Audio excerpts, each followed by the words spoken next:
ہمارے پیارے نبی صلی اللہ علیہ وآلہ وسلم کا فرمان عالی شان ہے، تم پر یہ لازم ہے کہ اپنی عورتوں پر نرمی و مہربانی کرو اور ان پر ظلم اور تنگی نہ کرو، اس لیے کہ جب عورت پر ظلم کیا جاتا ہے تو اللہ عز و جل ایسا ہی ناراض ہوتا ہے جیسا کہ یتیم پر ظلم کی وجہ سے ناراض ہوتا ہے۔ ہمارے پیارے نبی صلی اللہ علیہ وآلہ وسلم کا فرمان ہے، تم میں سب سے بہتر وہ ہے جو اپنے اہل کے ساتھ اچھا سلوک کرتا ہے، اور میں تم سے زیادہ اپنے گھر والوں سے اچھا سلوک کرنے والا ہوں، اور عورتوں کی عزت صرف شریف آدمی ہی کرتا ہے اور ان کی اہانت و توہین صرف کمینہ شخص ہی کرتا ہے۔ پیارے نبی کا فرمان عالی شان ہے، مرد سے سب سے پہلے نماز کا سوال ہوگا اور پھر اس کی عورتوں، غلاموں اور لونڈیوں کے متعلق سوال ہوگا،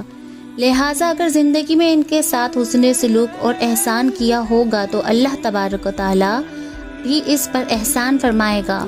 اور عورت سے سب سے پہلے اس کی نماز کے متعلق پوچھا جائے گا، پھر اس سے اس کے شوہر اور پڑوسیوں کے حقوق کے متعلق باز پرس ہوگی۔ مروی ہے کہ ایک شخص نے سرکار دو عالم ہم بے کسوں کے مددگار کی بارگاہ میں حاضر ہو کر عرض کی، یا رسول اللہ صلی اللہ علیہ وآلہ وسلم، مجھ میں بد خلقی کی صفت ہے، میں اپنی زوجہ اور گھر والوں کو زبان سے ایذا دیتا ہوں۔ آپ صلی اللہ علیہ وآلہ وسلم نے ارشاد فرمایا، اپنے گھر والوں کو ایذا دینے والا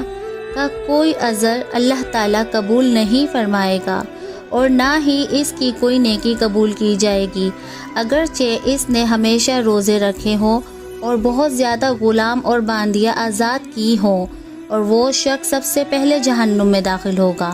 اسی طرح جب عورت اپنے شوہر کو ایذا دیتی یا نہیں تکلیف دیتی ہے تو اس وقت تک اس کی نماز قبول نہیں ہوتی، نہ کوئی نیک کام، جب تک کہ وہ اپنے شوہر کو راضی کر کے اس کے ساتھ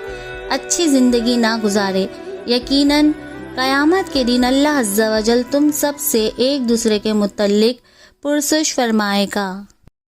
منقول ہے کہ حضرت ابراہیم علیہ السلام نے اللہ تعالیٰ کی بارگاہ میں اپنی زوجہ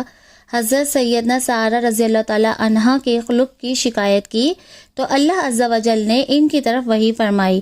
میں نے عورت کو ٹیڑھی پسلی سے پیدا کیا، اور وہ یوں کہ عورت یعنی حوا رضی اللہ تعالیٰ عنہا کو آدم علیہ السلام کی ٹیڑھی بائیں پسلی سے پیدا کیا، اور ٹیڑھی پسلی کو اگر تم سیدھا کرنا چاہو گے تو توڑ ڈالو گے، لہٰذا اسے برداشت کرو اور وہ جیسی بھی ہو اس کے ساتھ گزارا کرو، ہاں اگر